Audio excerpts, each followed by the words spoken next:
This is a Sandy Boy Productions podcast.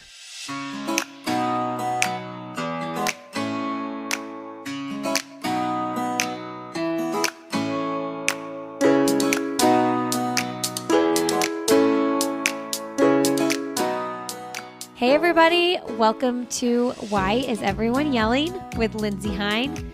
I'm your host, Lindsay. Thank you so much for being here today. This podcast is part of the Sandy Boy Productions podcast network. You can learn more about all the shows in our network when you go to sandyboyproductions.com.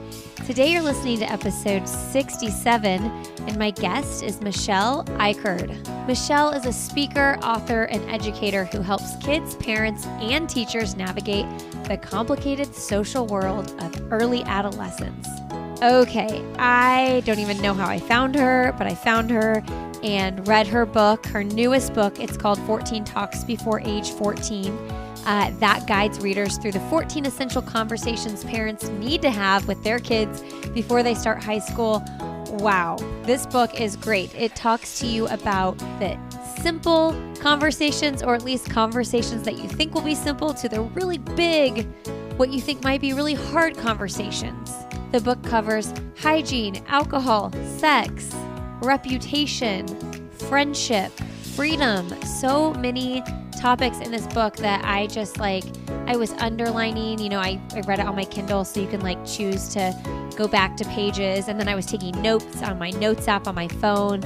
I highly recommend this book. My oldest child is 9, and I felt like it was a good time to read it, even though he's not going to be a preteen for a couple more years. We are getting there, and I can already use some of the methods of conversation that Michelle talks about in this book. Michelle is a CNN parenting writer and a member of the Today Show parenting team. Her work has been featured in publications like the Washington Post, People Magazine, the Chicago Tribune. She has a middle school leadership program that's amazing. I know this episode is going to be awesome for you today. I can just feel it. If you do enjoy it, friends, leave us a quick rating and review so that other parents can get in on the goodness. My hope when I started this podcast was that it could be a supportive place for parents or anybody helping raise kids to come together and grow and learn and just feel that support. So if you know anybody that is walking through the same part of life that you might be, that I am, share this with them, because that's how this podcast is going to get out there, is through that organic sharing. If you really do enjoy an episode, or sharing it on your social media, and who knows what friend from high school or whoever that sees it on your Facebook page might jump in and start listening as well. And that just means so much to me when you all share. Well, I hope you enjoy this conversation with Michelle as much as I did. Okay, well, today on Why Is Everyone Yelling, I am so excited to have Michelle Icard on the show. Welcome to the show, Michelle. Hi, thanks for having me. I'm happy to be here. Really pumped to have you on.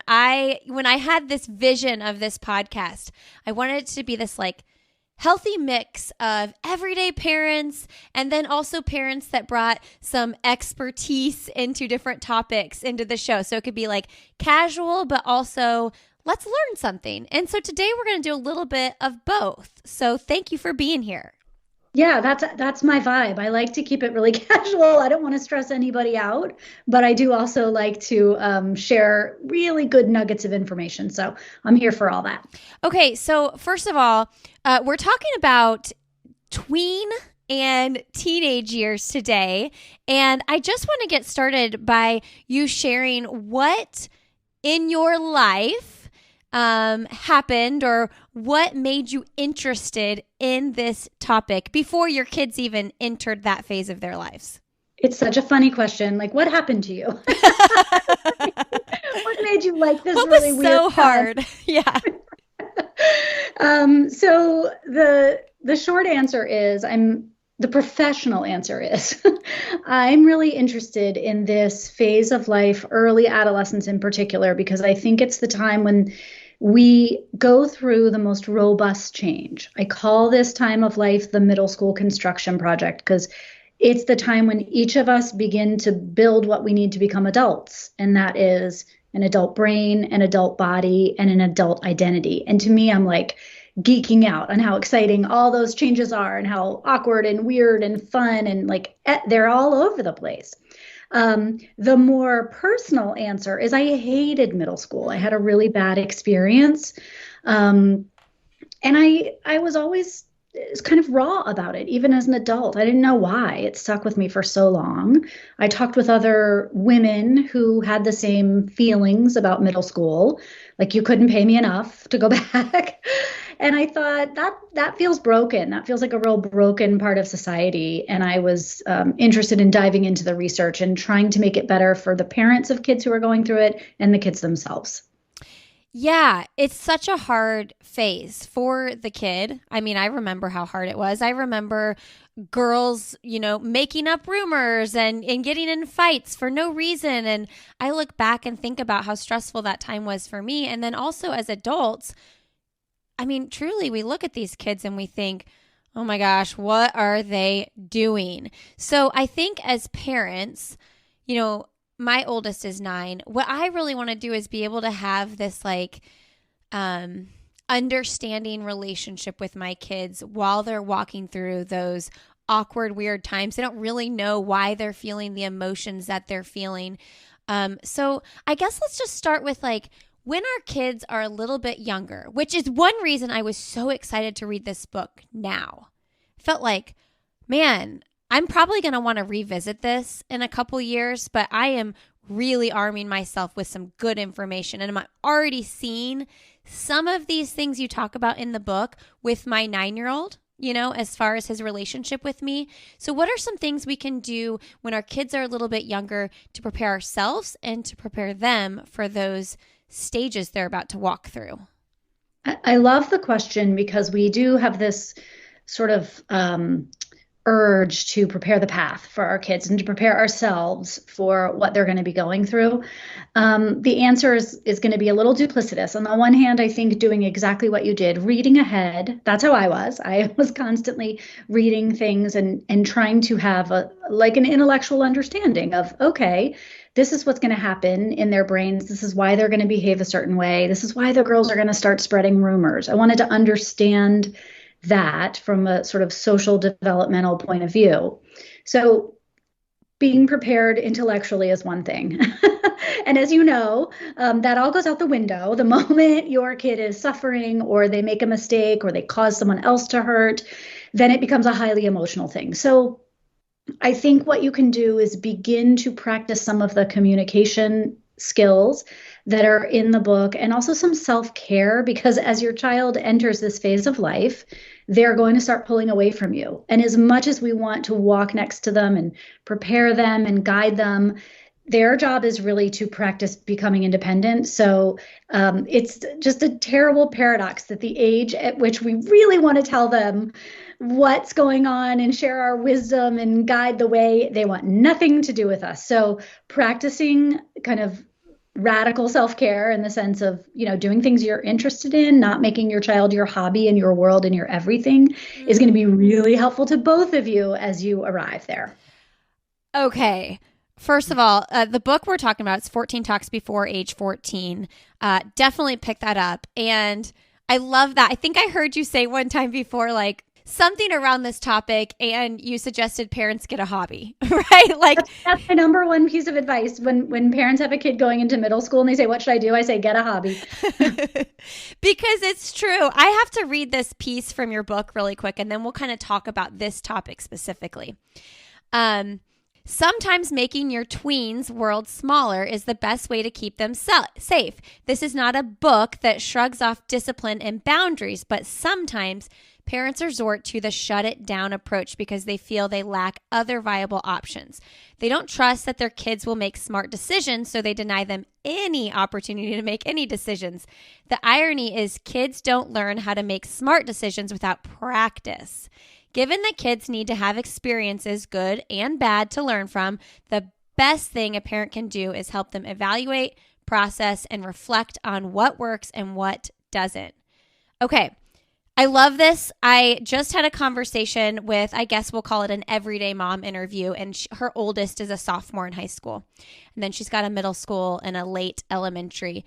And that is exactly what she was just talking about with me, is that that phase where you're starting to give your kids more freedom and the responsibility she feels, and also the gratitude that she feels that she's able to provide him with, okay, you can have this freedom now, but I'm still the safe place you come home to. So that when you are 19, 20 in your college dorm, wherever you are, like you've practiced these things. And so when you go home, like you remember the conversations we had. So let's just talk about like giving our kids freedom even when it's hard.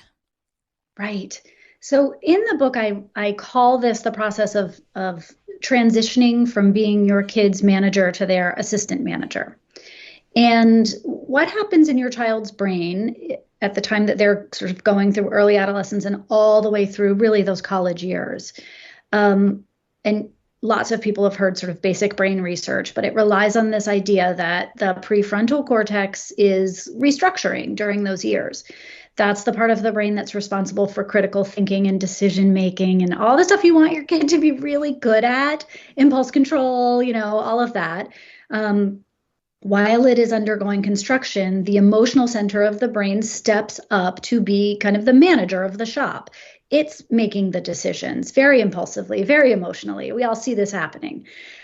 What I tell parents is that leaves a job opening. And so parents need to become their kid's assistant manager.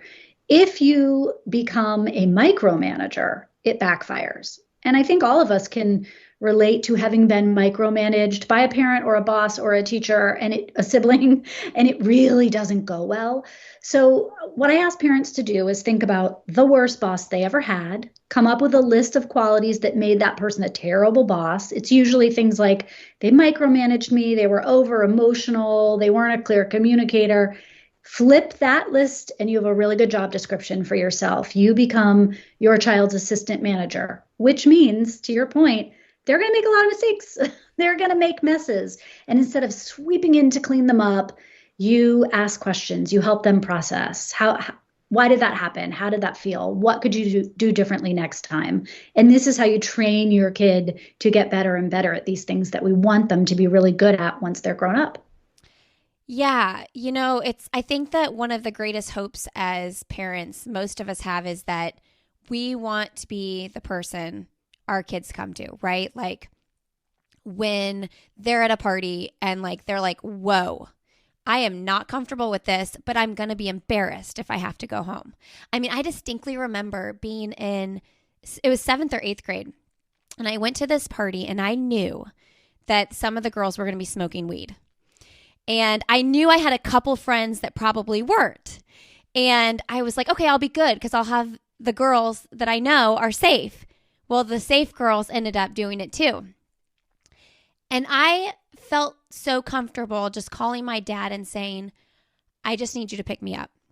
And he didn't ask me questions, other than like, I know you were uncomfortable, right? But I think sometimes kids are scared because they're afraid if I call my parents, like, they'll be mad that I was even at a party where I knew that was happening or whatever it may be.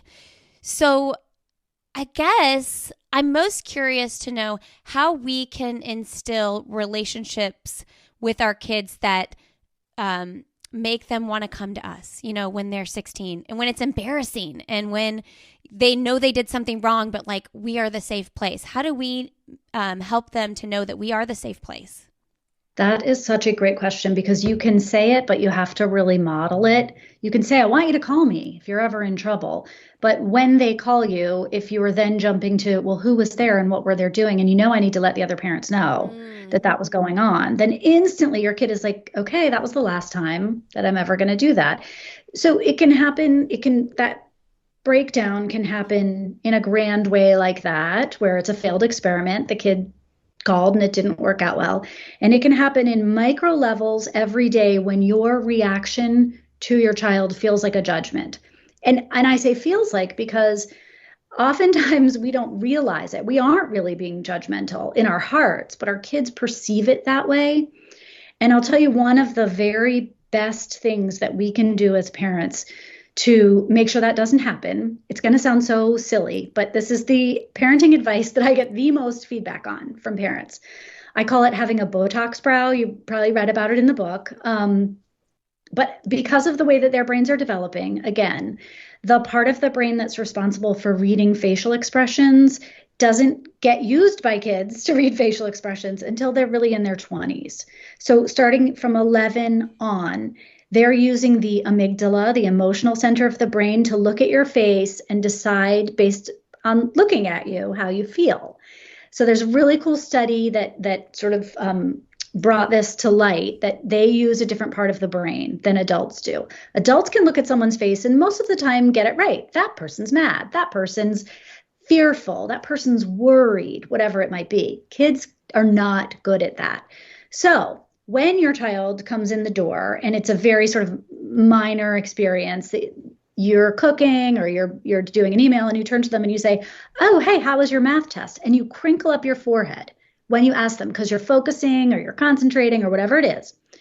Your kid sees a wrinkly forehead and they think angry. Mom's angry or dad's angry. And so you say, "Hey, how was your math test?" And the kid's like, "I don't know. Why are you mad? We haven't even gotten the grades." And they storm off. They thought you were judging them. You weren't. And so the communication breaks down. I tell parents, pretend you are a celebrity on a late night talk show and you've been over Botoxed. You can't move your forehead. Have that expression when you're talking to your kid. It's not a wide-eyed, crazy expression. It's a very neutral. My forehead isn't moving around when I talk. My eyes aren't squinching up. And then you say, "Hey, how was your math test?" And your kid does not read anger on your face, and they tell you. And this is the biggest game changer. So even though that's a minor thing, it takes a lot of practice. And I think everyone should start. You asked before about what can you do when your kids are young. Start that neutral conversation style now. That'll pay off in spades later. I can already, like, I am so dramatic sometimes with how I respond to things my kids do. Like, I mean, just last night, my son, he's about to ask me a question. He's like, "Never mind." And I'm like, "Oh my gosh, I can't believe I just like," and he does that often. My oldest, he really sees it because he can tell I'm frustrated because like all of his little brothers are asking for things. And then he, and I'm like, "Dang it, Lindsay." But yeah, I mean, I'm at the age where now I need to start really getting the real Botox. So maybe that'll help. I just got it for the first time. I'm Did you? 49 and I just got it for the first time. And I was worried because I was like, I've built this career on this concept where when I'm live in front of an audience, I scrunch up my forehead and then I don't. So I just got a teeny bit, but that's for a conversation for another day. Whether you get it or don't get it, you can call it Photox brow or a Botox brow. It is really key. And I think it's so relatable what you just said, that never mind. Like your kids are going to be quick to assume you feel a way that you don't. So the other thing that we can all be doing is telling our kids, when we were little and we'd say, "Use your words." Mm-hmm. I feel like I want to say that to parents all the time, like, use your words, tell them, don't make them guess. Say, "Oh, honey, you know what? Did I just look like I was upset or I wasn't open for business? I am. I really want to hear what you have to say. Sorry." Yeah, I did that last night. I was like, "Oh man, no. I'm so sorry." Okay, well, real quick question though. Would you go ahead and do it now at 38, the Botox? If you could go back? Okay. Would I do it? So here's the thing, and I'm not joking when I say this, because I have practiced this concept of Botox brow for so long. Even prior to getting it, I had a very wrinkle-free forehead because I hardly ever squinched those muscles up. So it's like people who are really good about wearing sunscreen, So that was sort of a preventative thing. So my feeling on whether I would do it or not is like, I don't know, maybe if you want to try it a little bit, you can always, it goes away in a few months. So not super permanent. I will say I'm happy with the results. Okay. That's good to know. I have the little 11 line here. Some people I feel like have the lines across. Mine's more so like right in between my eyebrows. And I'm like, well, maybe, you look good. You feel good, right? Yeah, well, you look great. Well, thank you. Okay, let's talk about the brief conversation model and why that's important when talking with your kids about simple stuff and also hard stuff. Excellent. So the B.R.I.E.F model is one that I introduce in the book, 14 Talks by Age 14. And B.R.I.E.F is an acronym. So it's 5 letters, B-R-I-E-F, and each one stands for a process in the conversation, a step, a stage in the conversation. What happens is up until age, 11-ish, it varies from kid to kid, family to family. You and your child have a really pretty good rapport. You've got an easy way of communicating. They start to go through the process of pulling away in order to become independent. And language is the first thing to get sacrificed. They don't want to talk to you anymore. You cannot ramrod your way through that. You can't be like, just listen. That doesn't work. Raising your voice, saying it louder, like you can try, but it does not work. So this new model for how to have conversations with kids is a kinder, gentler way to keep those conversations going so that when you need to talk about the serious stuff, the important stuff, your kid is going to have developed a routine with you through this new model. And it's exactly what you were asking before. They're going to feel comfortable talking to you because you don't freak out. You're not judgmental. You're a very good sounding board. So really quickly, B stands for begin peacefully. And that can be take a breath. That can be scheduling a time to talk. That's usually one of the most popular among young tweens and teens. So instead of ambushing them, you might say, hey, we haven't caught up on grades in a while. Do you want to talk maybe after dinner or in the morning over breakfast? You pick. Give them a little bit of space for that. So that's B. R is relate to your child. What I mean by this is, I don't know if you've experienced this yet with a 9-year-old, but a lot of times a kid's first assumption is that you are suspicious or you're trying to catch them doing something wrong when you ask them a question. Totally. Right. So in the R in relate can be something like, hey, I just want you to know I'm not upset. I just want to touch base. Nothing wrong here. I just want to hang out with you. I'm curious how things are going. So B.R.I. is interview for data. This is where you get to ask some questions. So, and again, your child is going to be treading on nervous ground, thinking you're trying to figure out if they've done something wrong. So here your question should be global in nature, not really specific and not pinpointing error. So instead of saying things like, you haven't been jamming things down in your backpack and not turning them again, have you? You don't want to be that specific. It's more like, how do you feel like things are going? What's your sense of how your grades are right now? Have you checked your portal recently? Things like that. That's B.R.I. E is echo what you hear. And that I always say, if you've been to a therapist or seen one on TV, you know what it sounds like. That's kind of like, oh, okay, it sounds like you're saying you feel like you're on top of things, but you need to maybe pay closer attention to your science grade. And then F is feedback. That's the moment where you get to share your wisdom, your insight, your advice. And what I find is that most parents try to open the conversation with that.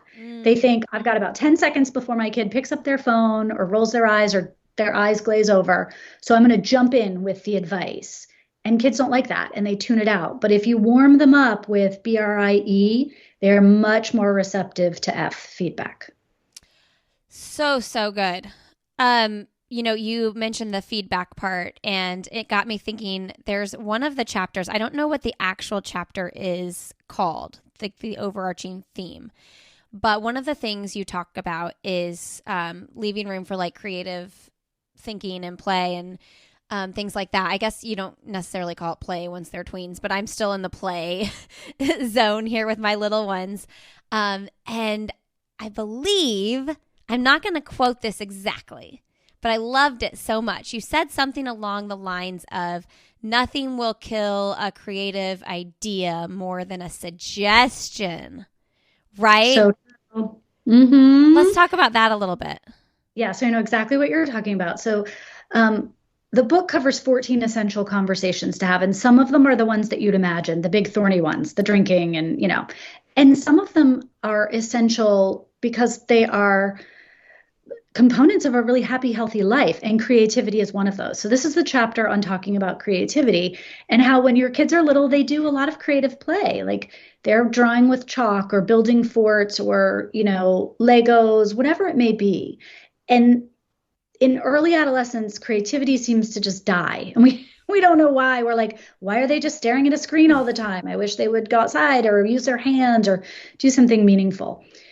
When your kid does something that is creative, if your reaction to it is to make a suggestion like, oh, I love it. Now, wouldn't it be cool if you built it even taller, or if you What about if you lined it up and you put all the reds over here and all the blues over here? Your kid is like, ugh. I was having fun and now it's become like a direction. Yuck.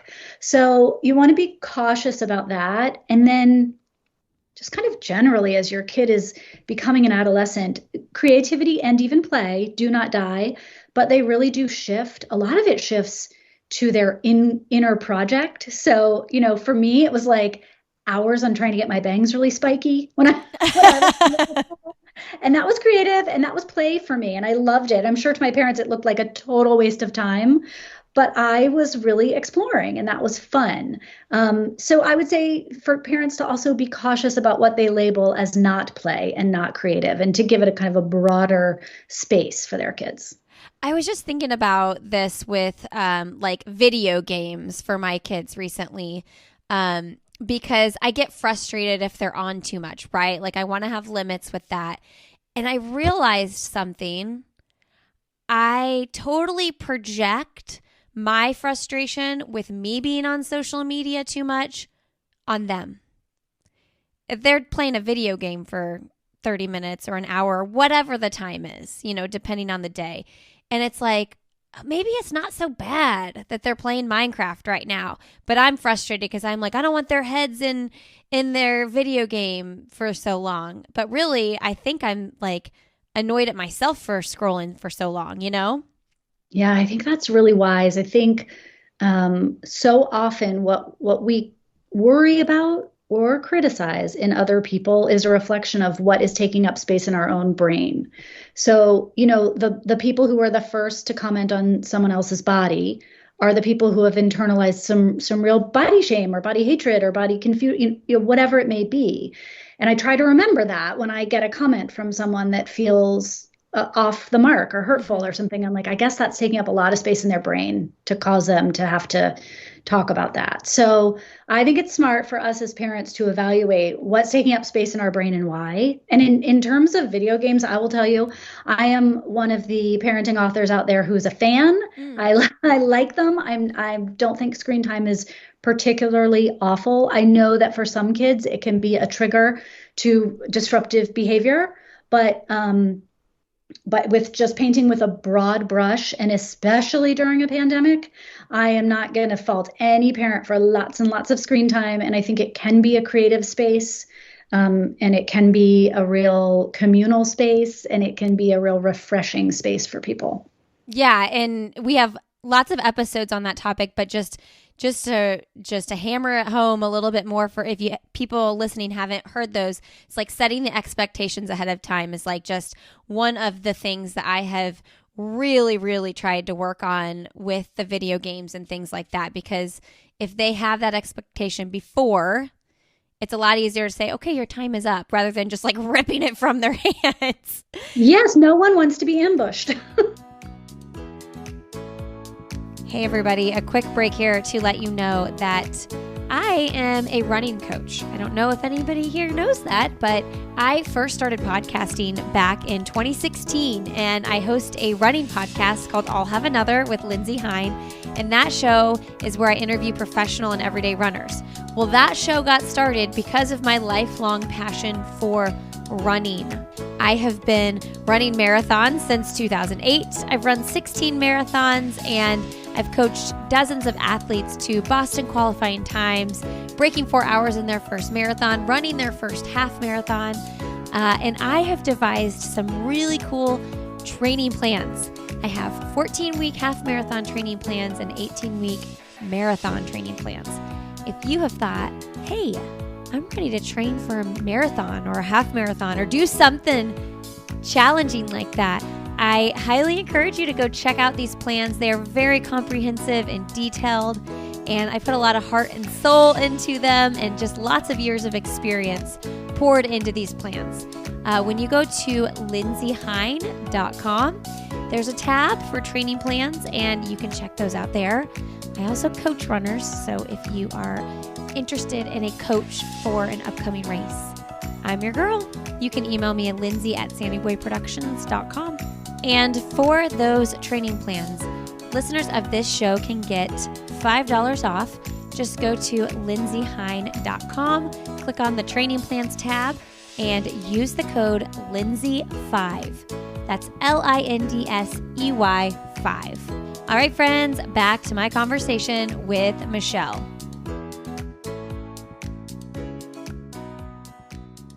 Okay, there's two topics in particular that I want to make sure we get to from the book, 14 Talks Before Age 14. One is fairness, and one is, I don't know if this is the actual title of the chapter. My book is on the Kindle, so it's not as quick to just flip around when I was looking back through it. But the other one is just on friendships and reputation. Okay. Yeah. Because I think that is just a huge one. The friendships. Let's start with friendships and reputation, and how we talk to our kids about what reputation is and how they should handle that. Sure. So I think reputation is such a tricky topic for parents to deal with, because on the one hand, we say to our kids all the time, don't worry about what other people think about you, right? I just said that this morning about the pants my son was wearing. Exactly. I mean, all the time we're like, be your own person, be unique, don't worry. It doesn't matter what other people think. And then we say, what will people think if you do that?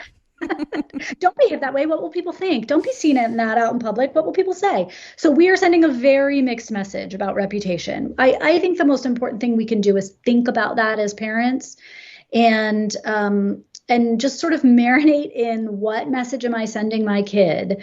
I think it's really important when a kid messes up in your, let's say not in your house, but in your community, you're going to hear rumors, you're going to, or your child's going to report back to you, somebody got in trouble or whatever it is. I think it's really important to ask some very open-ended questions like, does that seem characteristic of them, or does this seem like they just made a mistake, or is this something that happens often, or whether it does or doesn't, what's the best way you can support this person? How could you make this worse for them, and how could you make it better for them? Because very likely your child is going to find themselves in the same position where they've made a mistake, done something wrong, had a failure, screwed up publicly, especially now that everything feels more public, right? And so I think as a community, we need to begin embracing mistakes and how to help teens not feel shame when they make them, even if they're in the public eye, even if that's a kid who sent a nude and got in trouble for it. Your conversation with your child about that needs to be, well, what's the best way you can support this person to get through this crisis that they're having, and not dogpile onto it and make it worse. I mean, that just makes it's like, imagine if it's your child that was the one that did the thing. And I mean, gosh, it was so different when we were growing up, you and I. We didn't have that access to that mistake is shown to every person.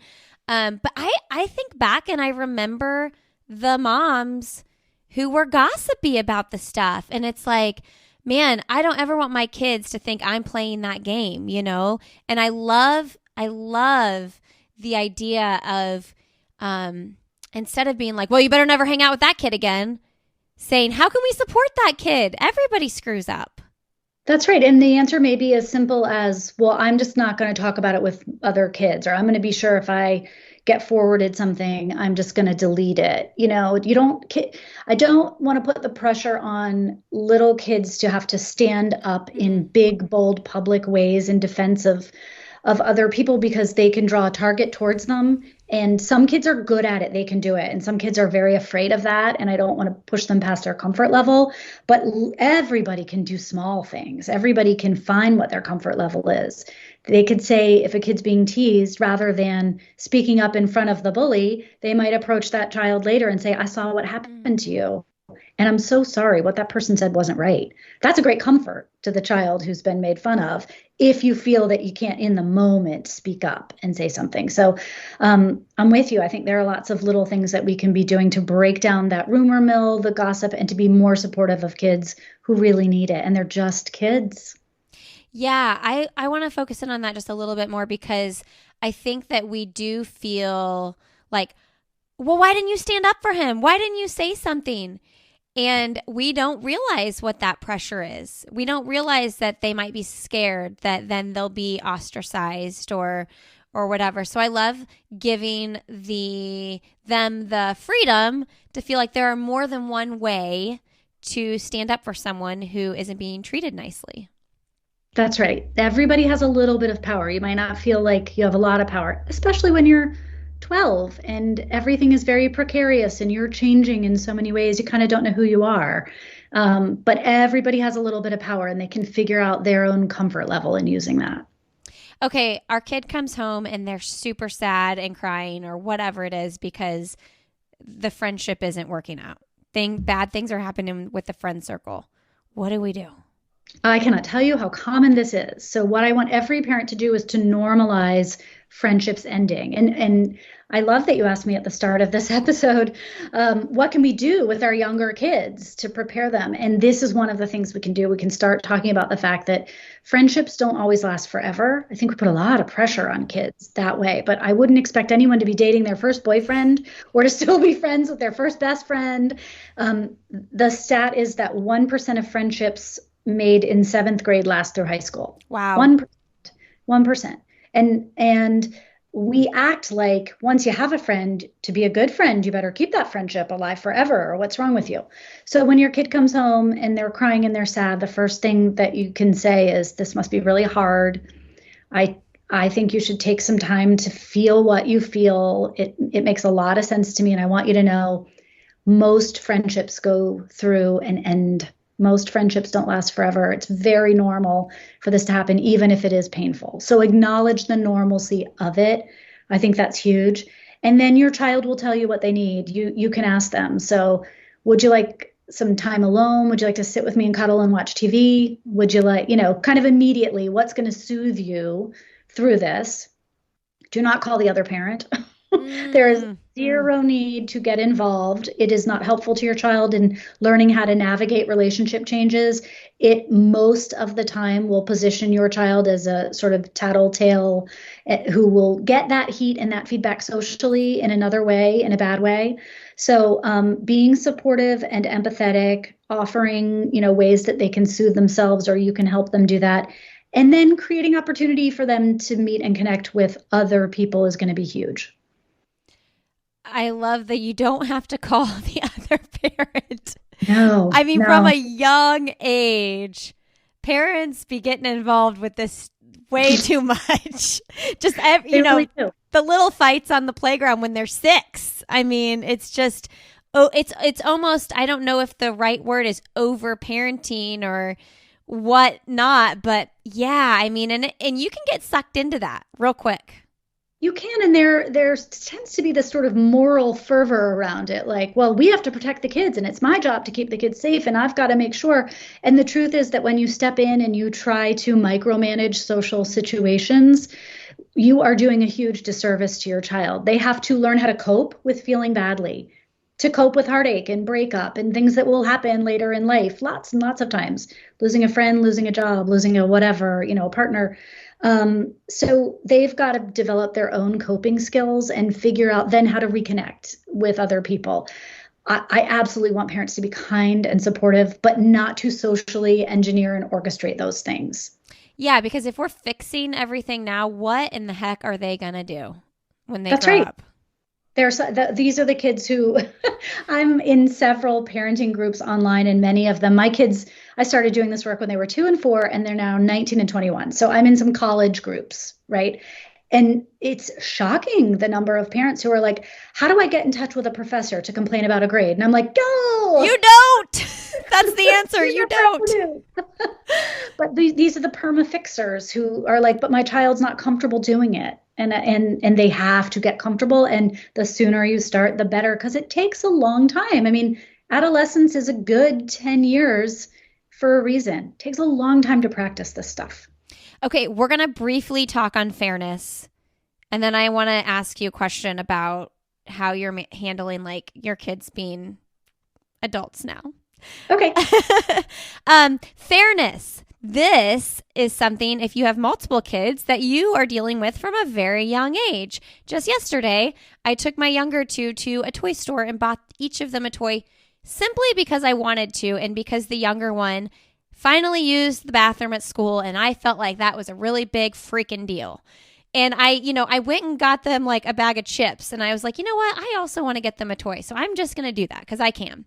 Well, obviously, immediately when my big boys come home, why'd Russell get something too? He didn't, Sandy's the one that did the bathroom thing. And so it all turned into this like, well, why didn't we also get something?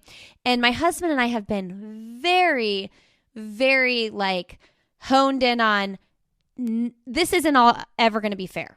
Just because somebody gets something doesn't mean somebody else gets something. We're not like counting Christmas presents either. It's like, that's just not how the world operates. So that's not how our family's going to operate. So let's talk about fairness when our kid comes home. They're 12 and like Brittany got a brand new cell phone, or one of our neighbor kids just got a dirt bike for Christmas, and our kids got like, these like $30 games. How do we communicate with them what fairness really means and what really matters? So the big message around fairness, I think, is that fairness isn't everybody getting everything equal. Fairness is people getting what they need in order to be successful. In terms of gifts, I mean, that doesn't really have anything to do with what you need. That's just a nice extra thing. And so with that, I would just have to say, well, maybe you'll get to write it sometime if you're nice. But that's just not something that we did. I hope you're happy about the things you have and not sad about the things you don't. I mean, that was a refrain that I used all the time. I love that phrase. That's so good. So, but in terms of more basic kind of what's fair and what's not, I mean, I think you just say to kids, there are moments when I really concentrate on you because you need the most. When I need to take you to a tutor or to a doctor's appointment, or you're sick, or we're really excited about something that you've accomplished and we're celebrating you. And then there are moments when we do that for other members of the family, and that's just being part of the same team. So I would not dive deep into explaining that logically because they're not going to get it. Usually when a kid cries, that's not fair. The subtext there is, I need something from you. And so maybe you could be like, okay, didn't get you the toys. They got the toys. Is there something else that you need this evening? Would you like a few extra minutes with me during our reading time? Or, do you feel like you're not getting sort of the attention? And if their answer is no, I don't want it, I wanted the toy, then you say, bummer. Okay, sorry, I couldn't help. And that's that. Hey friends, I want to tell you quickly about the multivitamin that my kids take every day. It is by Previnex, and it is the Previnex Supervites Children's Vitamin. This vitamin contains optimal forms and amounts of key vitamins, minerals, and antioxidants that support children. Low in sugar, from natural sources, preservative, artificial, addictive, and junk-free. They are also soy, dairy, and gluten-free. These vitamins contain 28 organic superfruits and veggies. Each serving of Superbites contains organic broccoli, kale, beet, spinach, carrot, pomegranate, acai fruit, and more. And they taste good. My kids all love them. If you have a kid that's weird about things like this, though, you can always throw them in a smoothie and they won't even know. And they're still getting all that goodness in their body. I know that like lots of kids' vitamins these days are just like in gummy form and they have lots of sugar and who knows what they're really made with. Well, I know that Previnex is made with quality, effective ingredients. We've been using their vitamins for almost 2 years now in our house, and I am totally on board. They also donate a bottle to malnourished kids around the world for every bottle you purchase, so that is pretty freaking cool. Go to Previnex.com, use the code Lindsay15, that's LINDSEY15, and that will save you 15% off your order. All right, friends, back to my conversation with Michelle.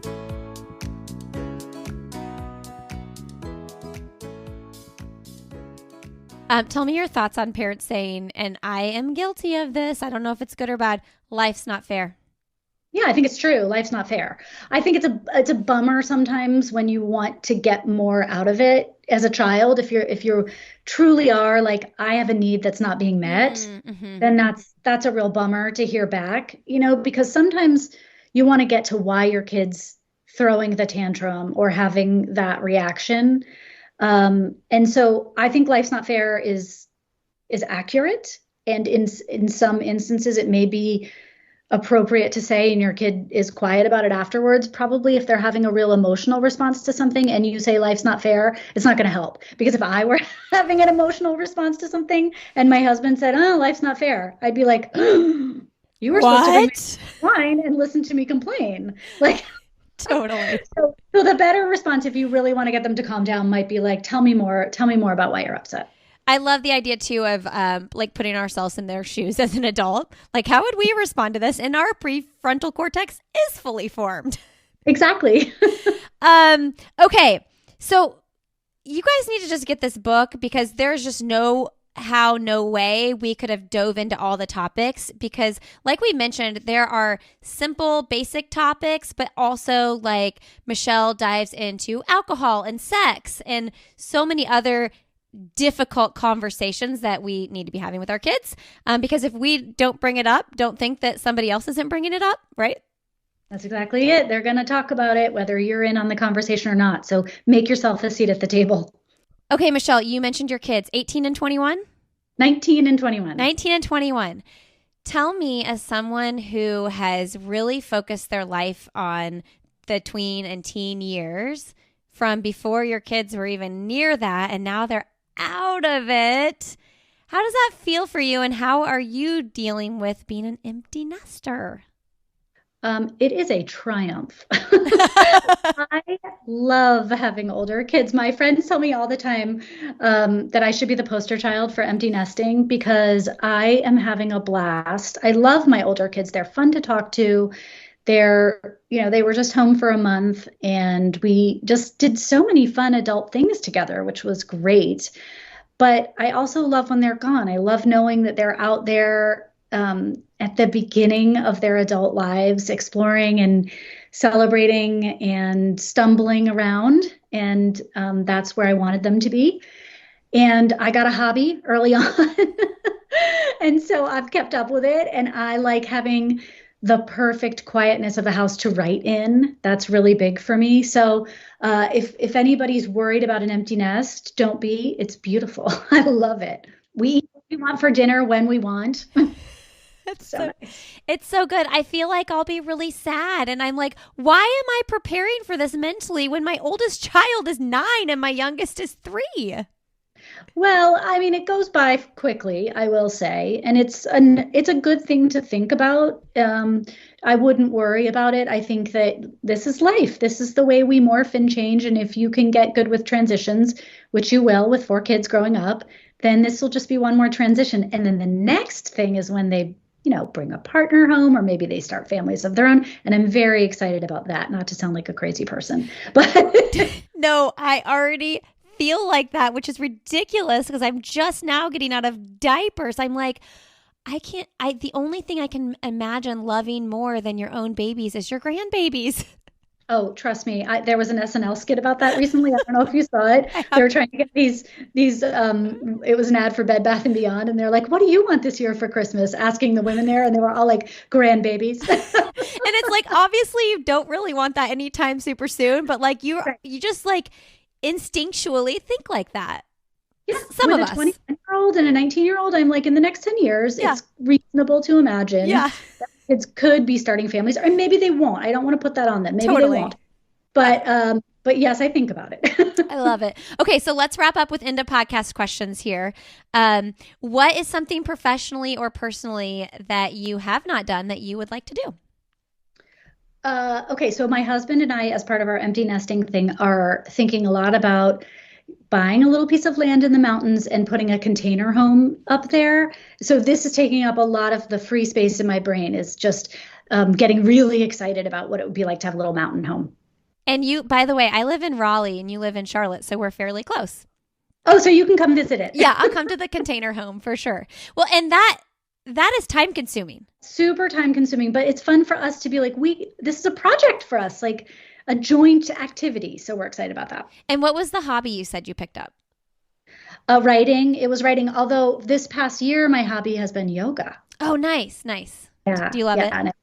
Yeah. In fact, the container home has to have another container next to it where I can just do yoga. Perfect. Yeah.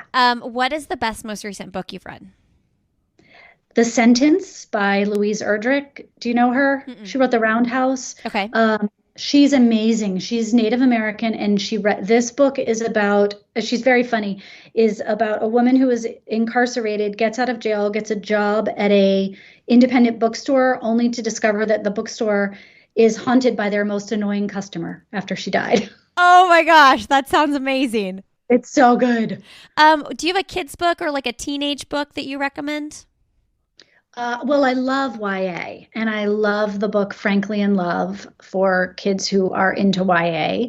It's about, it's been years since I've read it, I think, but it's about an Asian American boy whose parents don't want him to date a white girl, but you know what happens? He falls in love with a white girl. So that's really good. And then for little kids, it's been a long time, but I love all the classics, like Snowy Day and all that kind of stuff. The book, did you enjoy reading it as an adult? The young adult book?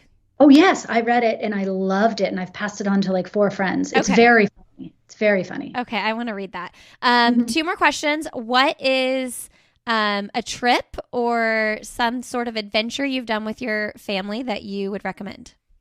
Our biggest family adventure so far is a school in Mozambique brought me in for 3 days to talk to parents and teachers and staff. And so I used my speaker's fee to bring my family along. Heck yeah. It really ended up paying for the vacation. It wasn't income, but it was vacation. And we did a safari in South Africa, which was really life-changing for us. That's just one of those things that you can't imagine those animals so close and so big until you see it for yourself. So that was the most incredible trip. Was it scary? Like seeing them so close? You would think it would be because the safari we went on was like you're not in a big group. You're in a Jeep with the driver and your family, and they veer off, and they're like, "No one move because that thing will jump." And so it seems terrifying, but you do it once or twice, a morning and an evening, and the next time you go out, you're just like so stunned you can't be afraid. It's too beautiful to be afraid. It really is. That's incredible. Okay, our last question, Michelle. What is your last message to leave with our audience today? Oh, okay. What I usually try to end on for parents is a note of grace that if you were listening and you thought, man, I've screwed things up, or I haven't started this conversation soon enough, or I don't think we have good, rapport with my kid. Early adolescence is a time when your kid's going to reinvent themselves. So it is perfectly natural for you to reinvent your relationship with them, your relationship to yourself as well. It is a time for fresh beginnings. So do not beat yourself up if you're feeling like I might have screwed this up in some way. You haven't.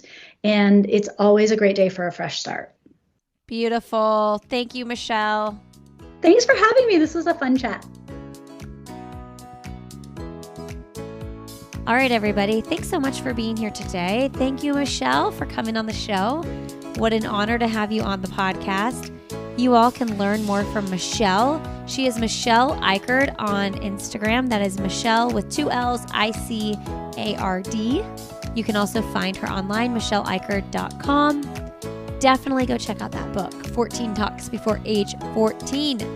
We would love to connect with you here on Instagram. We are Why Is Everyone Yelling, as well as a Facebook group that is just lovely and wonderful. We've got a lot of great friends in that group that's also called Why Is Everyone Yelling. I am honored that you spent this hour with us. Thank you for being here. Tell a friend about the show, and we will see you next week on Why Is Everyone Yelling?